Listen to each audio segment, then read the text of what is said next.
Il est 7 heures, passé de 34 minutes. Vous êtes sur Satellite 24 Télévision. Bienvenue à votre revue de la presse. Débutons notre revue de la presse avec le quotidien Terre Promise Hebdo qui s'intéresse à certaines institutions de notre cher et beau pays, le Cameroun. Il s'agit du Sénat, du Conseil économique et social, Commission nationale pour la promotion du bilinguisme et du multiculturalisme et titre des coquilles vides. C'est le grand titre de Terre Promise en cette semaine du 21 au 27 février 2023. Par 7 ans de vache mère, il faut s'interroger sur l'importance de ces institutions publiques, surtout au vu de ce qu'elles coûtent au budget de l'État. Tout connaître, c'est l'enquête que vous propose Terre Promise Hebdo dans son numéro 124 de la semaine du 21 au 27 février. C'est en lire dans les pages 5 à 7 de Terre Promise. Terre Promise s'intéresse aux obsèques de Gabriel Nondo Ndoké,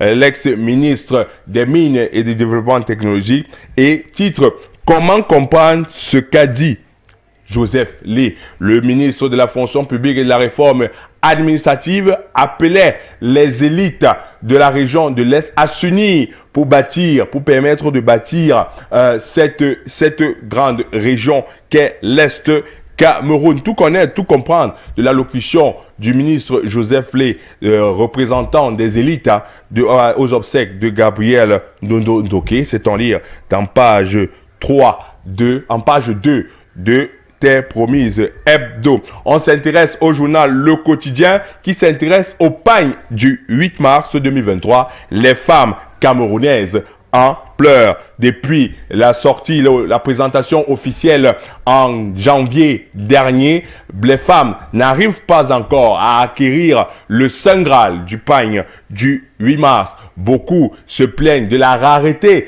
du tissu sur le marché, ce qui pose la question avec quoi ces femmes défileront le 8 mars 2023. On s'intéresse toujours dans le quotidien, le personnel domestique. La CNPS précise les montants à payer pour l'immatriculation. C'est en lire dans les pages du journal Le Quotidien. Poursuivons avec le quotidien Le Jour qui s'intéresse à l'affaire Martinez-Zogo. L'avocat de la campagne de Martinez-Zogo inquiet. Maître Calvin Job s'est exprimé devant la presse hier. Le compte rendu de cette conférence de presse est en lire en page 5 du journal Le Jour. Le journal Le Jour s'intéresse au quotidien des parents d'enfants atteints d'autisme. C'est la grande enquête que vous mène aujourd'hui le journal Le Jour. C'est en lire en page 2 et 3 du journal Le Jour. Le journal Le Jour s'intéresse à ce drame dans les faits de société. Une dame retrouvée morte sur l'autoroute. La dame était infirmière en France. Elle est venue prendre part aux obsèques de sa sœur avant de trouver la mort. C'est en lire en page 5 du journal Le Jour. Poursuivons avec Info à chaud. Info à chaud qui s'intéresse à l'affaire Martinez-Zogo et titre, Madame Zogo en danger de mort. Selon l'avocat de la famille de Martinez-Zogo, la veuve de Martinez-Zogo a fait l'objet d'agressions ces dernières semaines. Son véhicule a été endommagé. Elle a été filée par 2 véhicules inconnus. Tout connaître de cette déclaration des avocats de Martinez-Zogo, c'est en lire en page 5 à 8 de Info à chaud ce matin. Info à chaud s'intéresse toujours à l'affaire Martinez-Zogo et aux déclarations de Louis-Marie Kande, membre du Shadow Cabinet SDF, Économie, Finance et Commerce. Il nous apprend, il dit cite, il n'y aura aucune espèce de justice pour Martinez-Zogo, pour ce partisan du Social Democratic Front. C'est en lire en page 8 de Info à chaud. Info à chaud s'intéresse à ce journaliste-là qui est victime d'intimidation. C'est Séphirin Koloko, victime d'intimidation. Le directeur de publication du journal L'Avenir serait intimidé par des tierces personnes sur l'affaire Martinez-Zogo et sur les révélations faites sur sa presse. Congrès international de l'eau et de l'assainissement d'Abidjan, la CANWAT propose sa boussole. C'est en lire en pied de page de Info à chaud ce matin, c'est en lire en page 2 et 3 de la participation de la Cameroun du côté d'Abidjan au congrès international de l'eau. On poursuit avec Mutation qui s'intéresse à l'enquête sur l'assassinat de Martinez. La famille y croit. C'est le grand titre de Mutation. Les collectifs des avocats des ayants droit étaient face à la presse hier. Ils dénoncent les contradictions des conseils des suspects et demandent la protection de la veuve. Tout connaître sur la conférence de presse accordée par les avocats de Martinez, c'est en lire en page 5 de Mutation. Toujours Mutation nous apprend le décès du directeur général de l'imprimerie nationale, c'est en lire en page 5 de Mutation. Ce matin, Mutation s'intéresse à l'endettement de l'État du Cameroun. On dit nouvelle alerte rouge. Tout connaître de ce nouvel endettement de l'État du Cameroun, c'est en lire en page 7 de Mutation. Poursuivons avec un quotidien Émergence. Le quotidien Émergence qui s'intéresse à l'affaire Martinez-Zogo. Les avocats des ayants droit font de graves révélations. Ce qui ressort du point de presse donné hier par Maître Calvin Job, membre du collectif des avocats des ayants droit du défunt. Tout connaître du contenu et des fortes déclarations, c'est en lire en page 3 du quotidien Émergence. Le quotidien Émergence s'intéresse à la journée internationale de la femme, les activités nationales lancées dans la Damawa. C'est en lire en page 2 du quotidien Émergence. On continue avec l'élection à l'ordre des médecins. Un groupe de travail interministériel est à pied d'œuvre. Toujours dans les pages du quotidien Émergence. Poursuivons avec quotidien Réalité Plus. Après l'incident de Marba, voici le message de paix, de fraternité, d'amitié et de développement du sultan roi des Bamoun, Sa Majesté Nabil Mbombo Njoya Otika et Bamoun unis à vie depuis des siècles. C'était lors de sa visite, de sa tournée traditionnelle et rituelle où Sa Majesté a voulu rassembler ces deux peuples amis et frères depuis des décennies. On poursuit avec, on s'intéresse à Djimako, à la commune de Djimako. Le maire Yves Tokambo Témé lance une vaste opération pour les actes de naissance et autres actes d'état civil. Objectif de barrer le vol, barrer la voie au phénomène très dangereux d'enfants sans acte de naissance ou de couples sans acte de mariage, faute de centre d'état civil. Le maire de Djimako rend fonctionnel une fourchette de sang. Yves Tokambo Témé a lancé l'opération le 15 février 2023 pour approcher les centres d'état civil des populations. C'est en lire le grand dossier que vous propose Réalité Plus. C'est en lire en page 2 à 5 ce matin. Poursuivons avec la patrie qui s'intéresse le roi de Bafoussam au roi des Tikars. Vous êtes mon père, je suis votre fils. C'est la grande déclaration qu'a faite ici dimanche dernier à l'occasion de la clôture du festival Nyang Nyang, une cérémonie pendant laquelle Sa Majesté Tiktak Ngombe Pelé s'est dit honoré par la présence remarquable de son père, Sa Majesté Ngade Ibrahim, roi des Tikars. C'est en lire en page 4 et 5 de la patrie. La patrie, le quotidien d'information républicain, nous s'intéresse aux médicaments. Pas de pénurie sur le marché. C'est en lire en page 3 de la patrie. La patrie s'intéresse à l'affaire Martinez-Zogo. Le journaliste Séphirin Koloko, victime d'intimidation, c'est en lire dans les pages 8 et 9. Le directeur de publication du journal L'Avenir serait intimidé par de tierces personnes sur l'affaire Martinez-Zogo. Poursuivons avec Vision économique qui s'intéresse au marché des capitaux. 450 milliards de francs CFA attendus des investisseurs en 2023. Le ministère des Finances a voulu attirer l'attention des investisseurs sur le programme d'émission des titres publics du Cameroun afin de mobiliser 450 milliards de francs CFA au cours de l'année 2023. C'est à l'occasion de la présentation du plan de financement de l'État pour l'exercice 2023 que Louis-Paul Modasé a rencontré les investisseurs le 16 février dernier du côté de Douala. C'est en lire en page 7 de Vision économique. Vision économique s'intéresse à la dette publique camerounaise, risque élevé de surendettement extérieur du Cameroun. C'est en lire en page 2 de Vision économique. Poursuivons avec le quotidien EcoNews.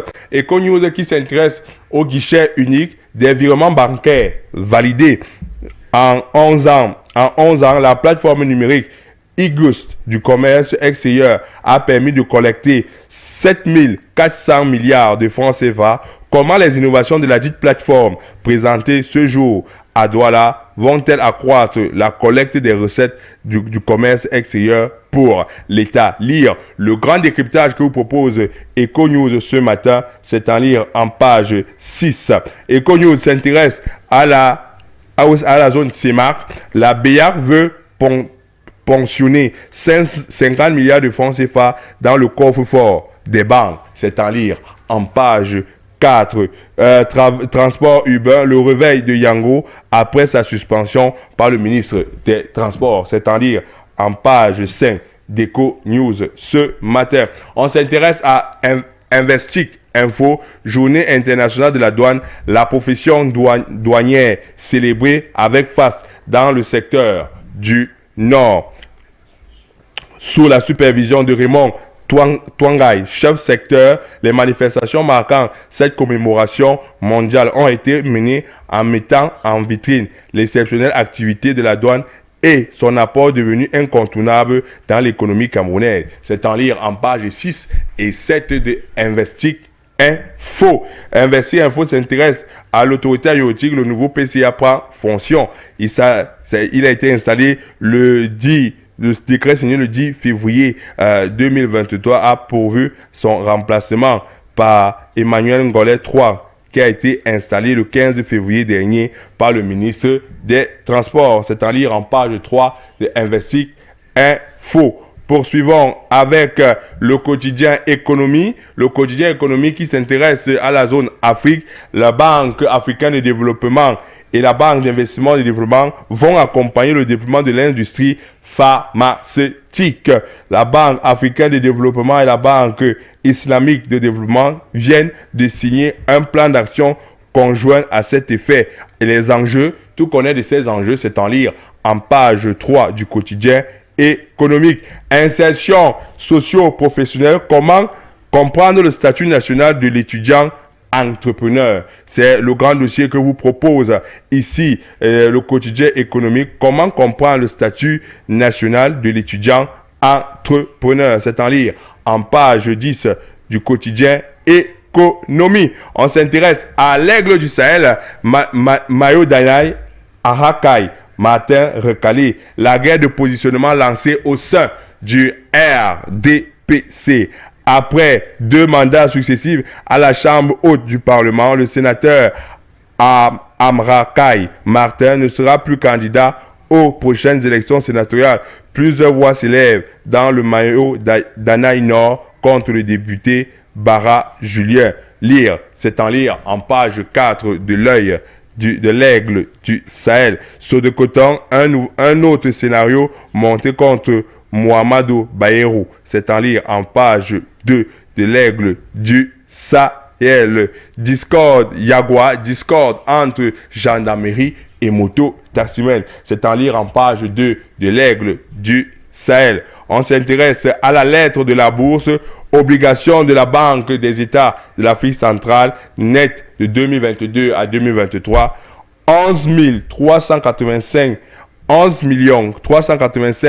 633 nouveaux titres admis à la cote de la Banque d'Afrique, la Banque de valeur d'Afrique centrale. La première cotation des titres de la Banque d'Afrique centrale de 6% a eu lieu le 15 février 2023 au siège de la BV Mark à Douala. C'est en lire en page 2 de la lettre de la bourse. La lettre de la bourse s'intéresse au financement alternatif. Un règlement Kobak pour encadrer la finance islamique. C'est en lire en page 4 de la lettre de la Bourse. On s'intéresse au quotidien Éco-Santé, prise en charge de la drépanocytose, l'efficacité du kit Drépano-Stop du docteur Brian K. La nouvelle trouvaille de la naturopathe est le breuvage qui s'avère efficace pour la prise en charge des drépanocytoses, produit non toxique ayant subi plusieurs essais cliniques à ce jour. 260 personnes ont déjà recouvré la guérison grâce au kit Drépano-Stop. Le docteur Brian K. invite tous ceux qui souffrent de drépanocytose, tous ceux qui ont des patients qui souffrent de drépanocytose, tous les centres qui s'occupent déjà des sujets de drépanocytaires et les mécènes à encourager ce traitement pour qu'il soit accessible à tout le monde. C'est à lire en page 6 de Éco-Santé ce matin. Hôpital de district de Benimi. Un don en matériel attendu du CIRAC. C'est ce que nous apprend ici Éco-Santé. Ce mardi 21 février va se dérouler dans cet arrondissement situé à 65 km de Garoua la remise des dons en cette structure hospitalière par le Cercle des Amis du Cameroun. Un geste humanitaire qui arrive à point nommé au moment où le besoin en matériel médical de pointe se fait de plus en plus ressentir à Bibemi. Pas lire en page 7 de Éco-Santé. Terminons notre revue de la presse avec Info Matin qui s'intéresse à l'affaire Martinez-Zogo. Ces avocats qui jouent contre leurs clients, Maître Charles Tchoukan et Jacques Bouni, installent le doute dans l'esprit d'une opinion déjà surchargée à travers des positionnements ambigus autour des circonstances de la mort aux traces du journaliste, au point où de nombreux observateurs soutiennent déjà qu'il serait plutôt dans un double jeu. C'est en lire en page 3 de Info Matin. Info Matin s'intéresse à l'assassinat de Martinez Zogo, Séphira Koloko, victime d'intimidation. Alerte, le directeur de publication du journal L'Avenir est dans le viseur de quelques individus sans foi ni loi. Tout connaître de cette intimidation, c'est en lire en page 2 du journal Info Matin. Stop et fin de votre revue de la presse. Il est 7h51. Restez connectés sur les programmes de Satellite 24 Télévision, car c'est la télévision de l'excellence.